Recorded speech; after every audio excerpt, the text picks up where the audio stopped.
All right, hey card fam. I have been meaning to make this video for a while, but I'm finally getting around to it. Maybe better late than never.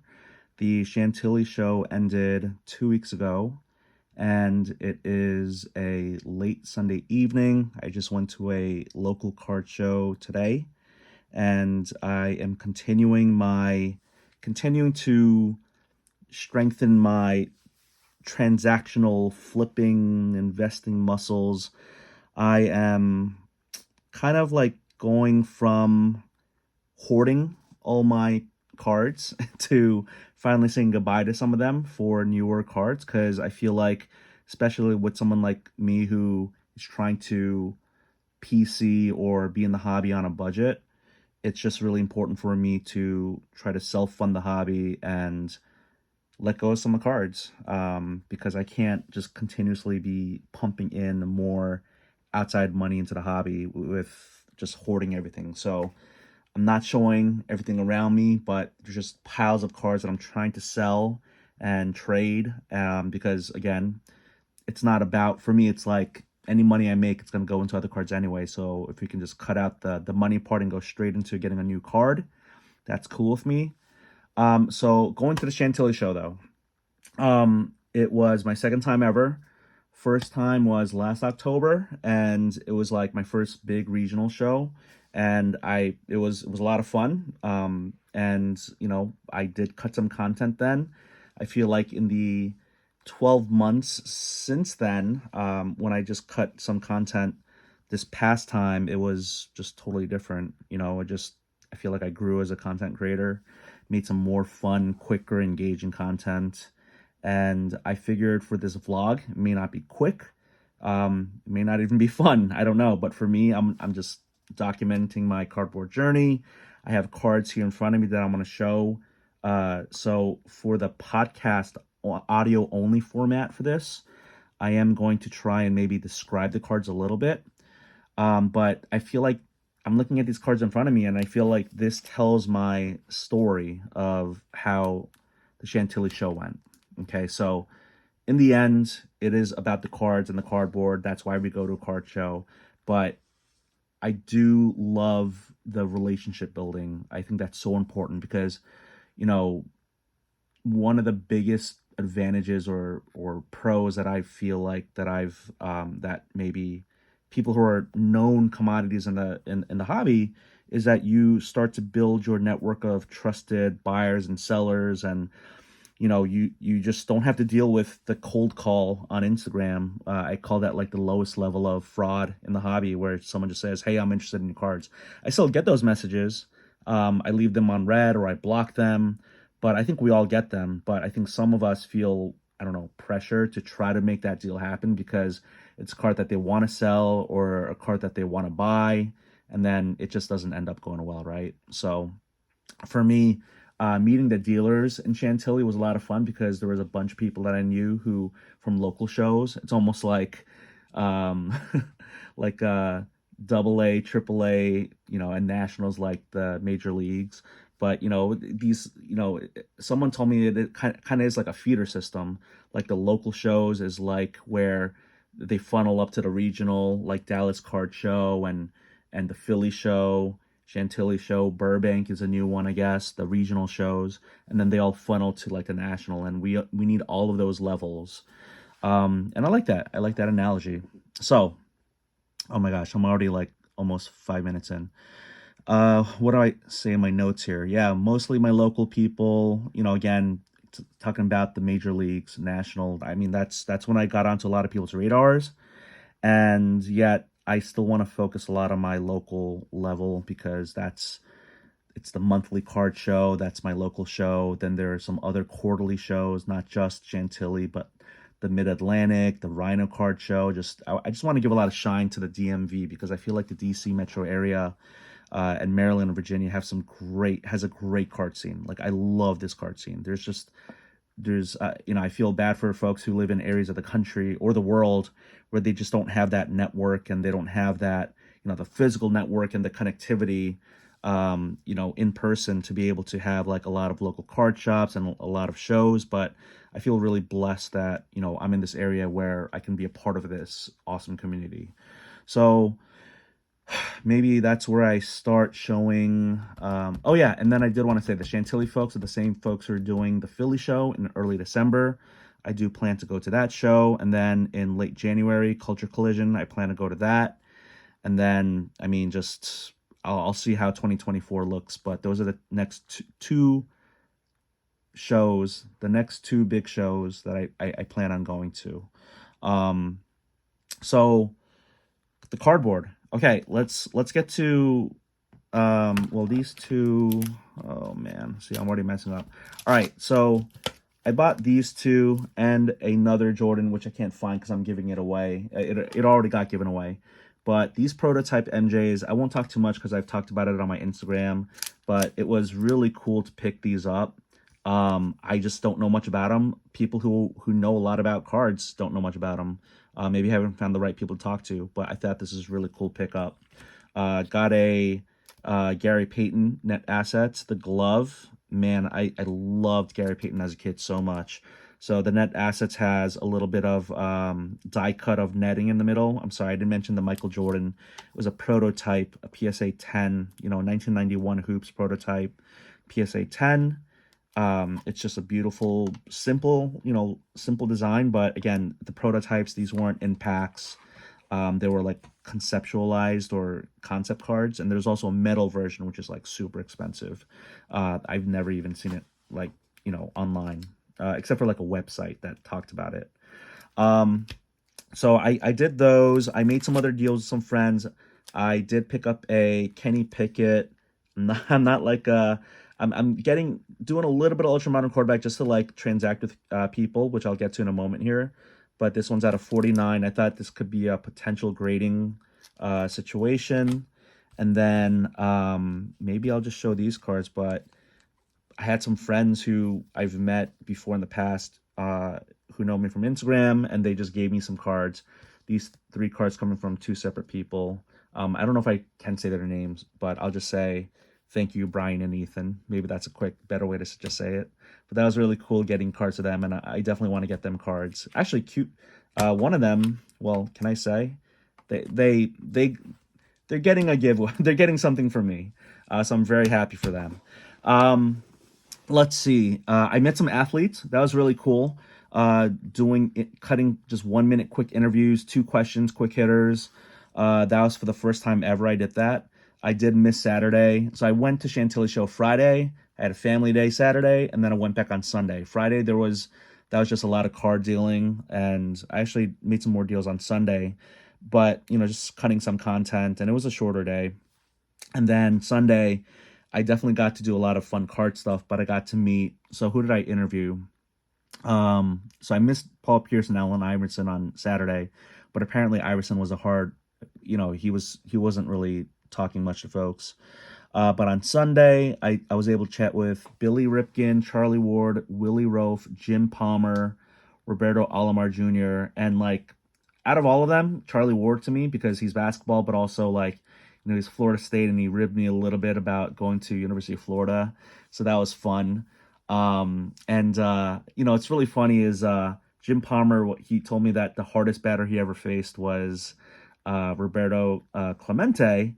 And so after that interview, I was trying to talk with Roberto Alomar, and I kept messing his name up. I kept saying Roberto Clemente, which is like so embarrassing. And I was like, I'm so sorry. And he's like, just call me Robbie. And I was like, all right, Robbie Alomar Jr. But it was so funny. I didn't have a professional camera set up. I don't have any of that stuff as a content creator. I just had my phone, and I just did selfie mode, and I just extended my arm out like I was taking a selfie, and I just did a quick interview with them. I did have a new friend in the hobby who had a camera set up. Actually, maybe not in the hobby because they don't do cards, but they were just there for celebrity athlete kind of like interviews. But he had a tripod, he had a DSLR camera, like he had, a microphone, like it was like totally legit, and I was like really impressed. So I just, he did it. If someone talked to them, I was like, I maybe have a chance with them too. But if he got the no, it wasn't even worth asking because he just had a more professional setup. So what else did I want to say? I don't have any cards of those players.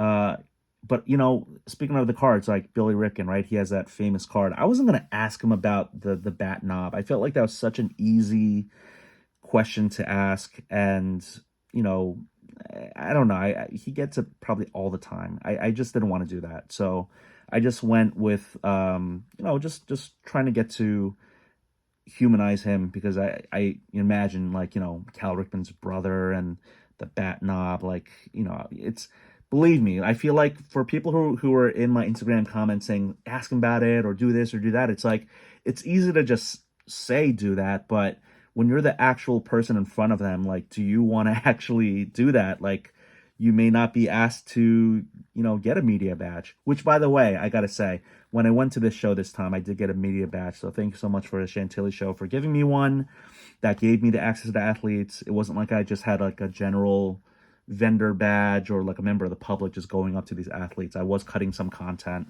And so thank you so much for them. What else? Custom card art. I bought a signed card from Andy Friedman. This is really cool. Doc Gooden, Queens, Mets. So I haven't even uploaded my content with Andy, because I've been just, God, I'm so behind on all my content, even this video. But this is a really cool pickup. I just wanted to support him. I love custom card art.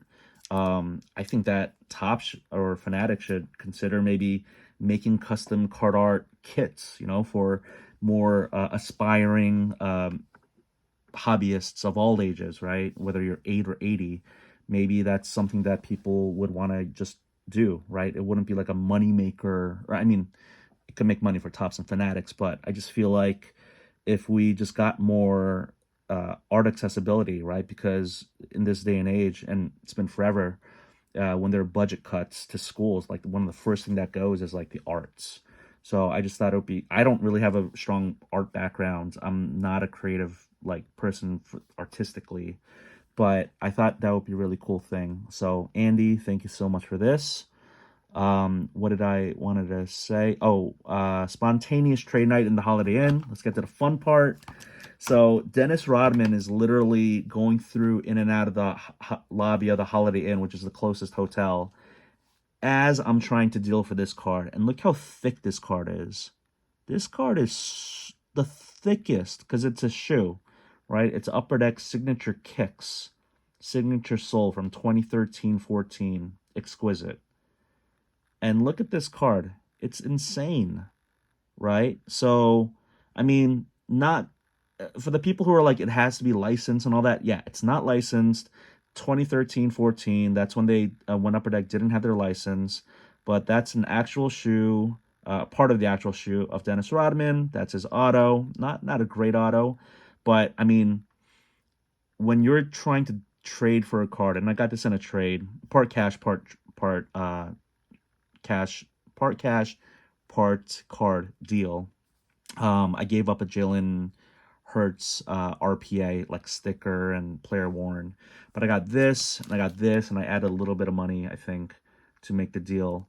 But to say that you're actually dealing for a card or trading for a card when the athlete is like literally feet from you, within 10 feet, because he's going up and down the lobby. We're doing the trade night in the lobby. He didn't stop for people. I mean, he was actually upset. Am I allowed to say this? But like, they gave his room to another athlete. I think some people talked about it, so maybe I can say. But you know what? Just in case, I won't.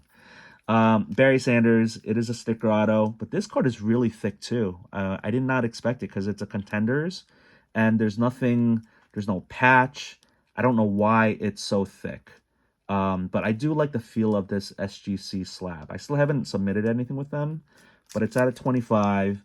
It's a Contenders optic, and again, don't know why it's thick, but it's a nice card, nice pickup.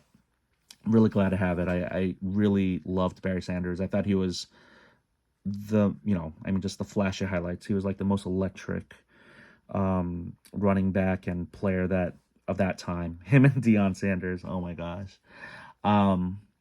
So what else did I want to say? Oh yeah, so not just that spontaneous trade night. Right before that, got some dinner with some great folks. I won't mention who they are just in case I'm not allowed to. But we had a great time and just breaking bread with new folks in the hobby was awesome. And there were some content creators there, some who are more well known, some who are not as well known, but we all just sat and ate as equals, and it was a lot of fun. Um, I, huh. Oh yeah, one of the people was there. What is these? Real content creators would edit that out, but I can't. 15 minutes in. This card was thrown into this purchase. I got a Pearl Jason Dominguez. Oh, I'm sorry. When I said this card, it's a die cut Jordan. It's like not a big card, but it was thrown into the deal from a friend in the hobby. Jason Dominguez. It's not even a case hit. It's like the Pearl. It's the SSP. And then my first ever Sam Howell. It's a sticker auto, but still Korean American out of 35. Anthony Richardson, Go Gators, out of 99. Color match, blue ice. Jerry Stackhouse, on-card auto, flawless, out of 15. Beautiful auto right there. Nice thick card. And these prices on here, these are from the vendor. And then this is a cool card. 21's my favorite number. This is a Joel Embiid, Cam Reddish, dual patch, game worn from Immaculate. 21 out of 21. And you know, they're both number 21, and you know, just like so many 21s on there, so that was pretty cool. So going to the planned kids trade night, I jumped in to help with the event. Not that I was needed to, but I just figured I'll cut some content, I'll take some video, send it to the person who was doing it. On Campus Sports Cards, Larry, shout out. Awesome that he did it. He hosted it. He did a trivia thing. He had a treasure hunt. He had coloring, create your own card. He got a bunch of sealed wax from, you know, partners, and he just made it a really fun time for the kids. And this was really a kids trade night oriented towards the kids. Any adults who were there were either helping with the event or, you know, parents of the kids. And let's see, what did I want to say from my notes?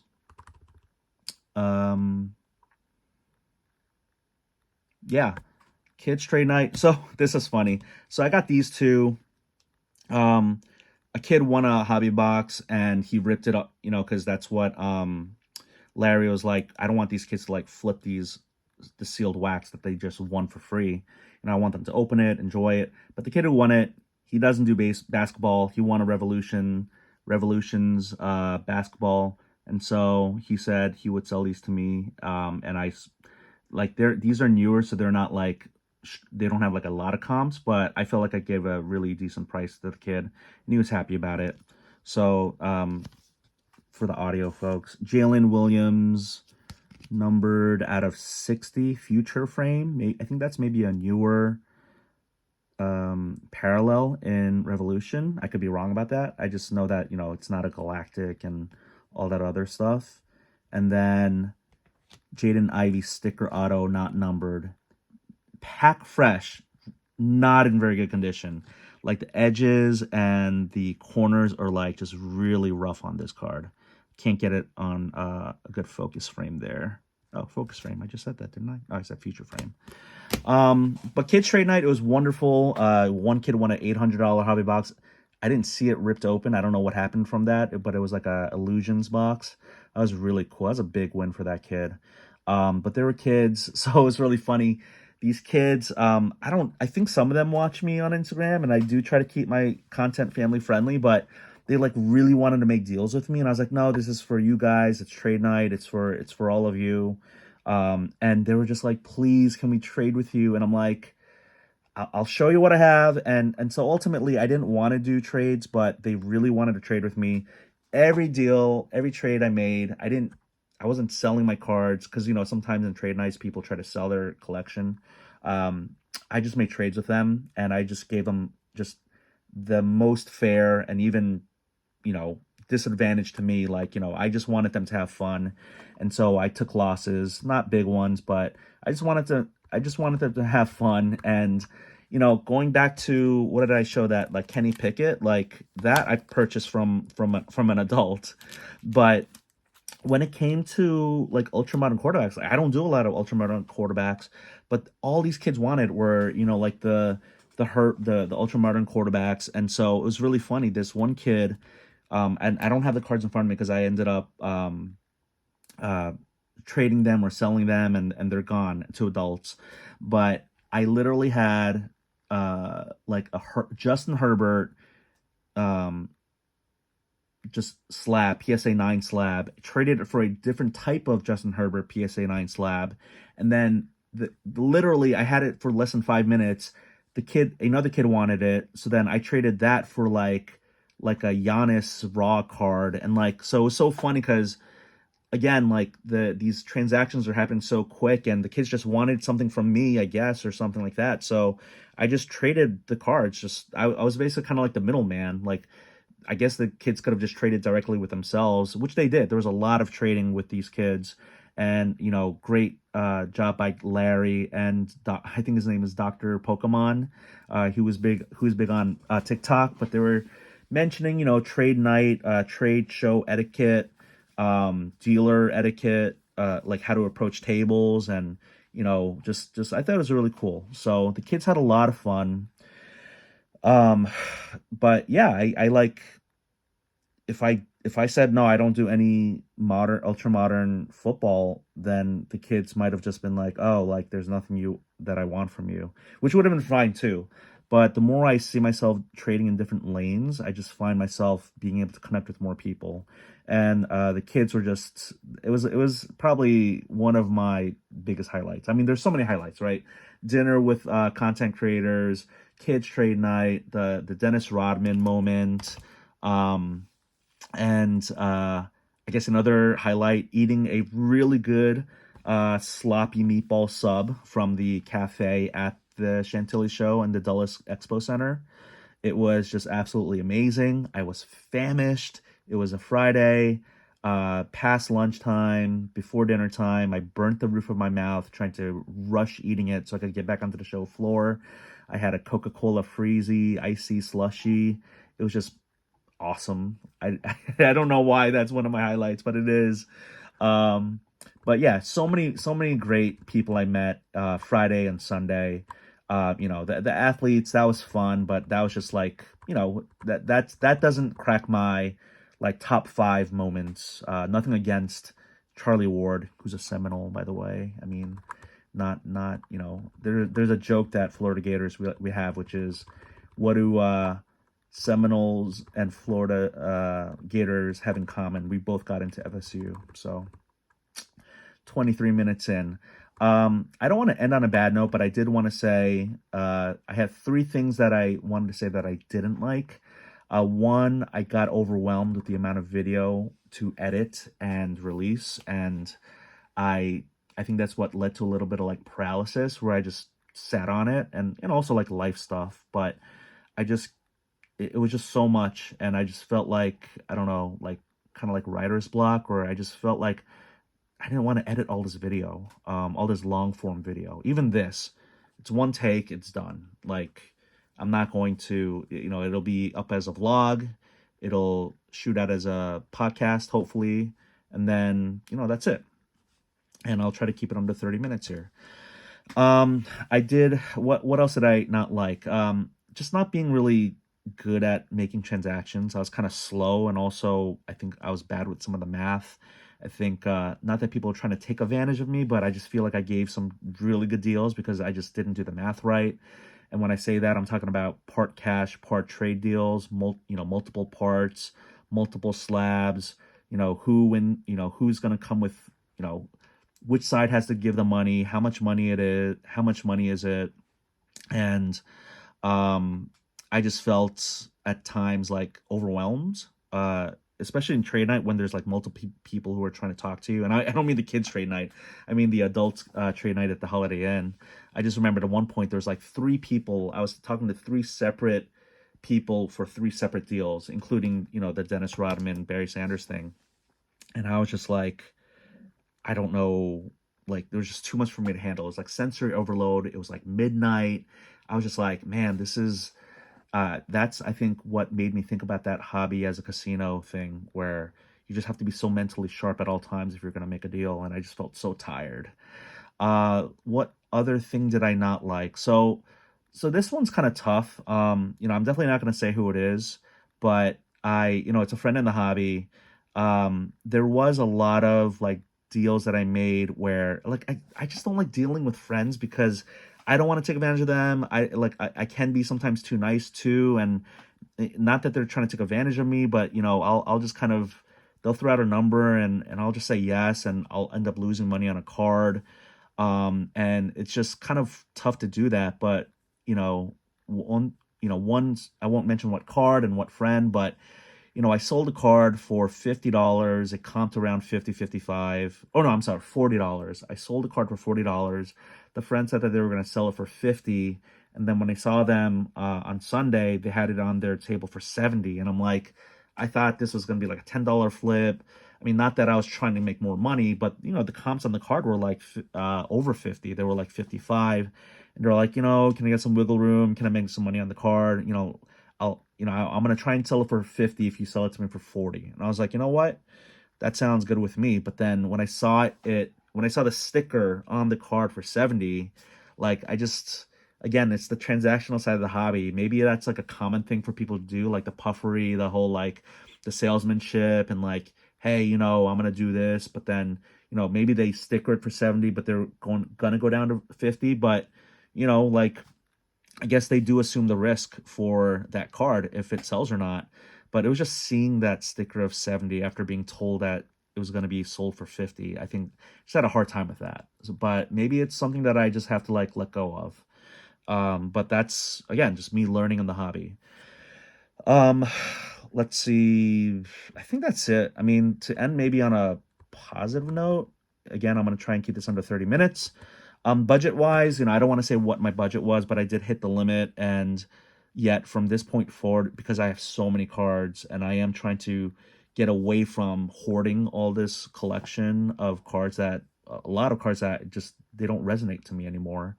But what I want to do is get into sell mode, trade mode, and just self-fund the hobby, my hobby habit, which I know everyone says they want to do, or like for me, it's not even a side hustle and making money in the hobby. It's like every cent I've made in the hobby and more. Like I've lost so much money with just like StreamYard and CapCut, the monthly subscriptions, YouTube Premium, all this stuff. It's like I just want a hobby within my means, like living within your means is so important. So I know everyone says that they want to like monetize or this or that. And, it's my content continues to evolve and hopefully gets better. But, there are just so many cards I would love to have, but ultimately I know it's just not the right time for me right now is the way to put it. Would love the cards that I see on Instagram, but I'm just not there yet, and that's fine. My funds are not there yet either. So I just look and I go, huh, must be nice to have that card. But that's it. Thank you so much. That's my I don't know, Chantilly vlog summary. I showed some cards. Really really like these two from the one dealer. I don't know if I'll deal with that person again though, mainly because there was just a little bit too much salesmanship and gamesmanship. But I'm glad to have gotten those cards. And the free cards that I got from my friends, thank you. Like these, I will never sell these. And yeah, just the other cards that I got, like just I'm really happy with my stash. And not this stash, because I'm gonna have to shave this really soon. It's getting really bad. But everything Chantilly was a blast, and I can't wait for the next, not just Chantilly show, but the next regional show. Went to a local card show today. Just a different feel, fun, but just the regional shows are just, it was just a blast. So thank you so much. Have a good week, evening, whenever you listen to this. Take care.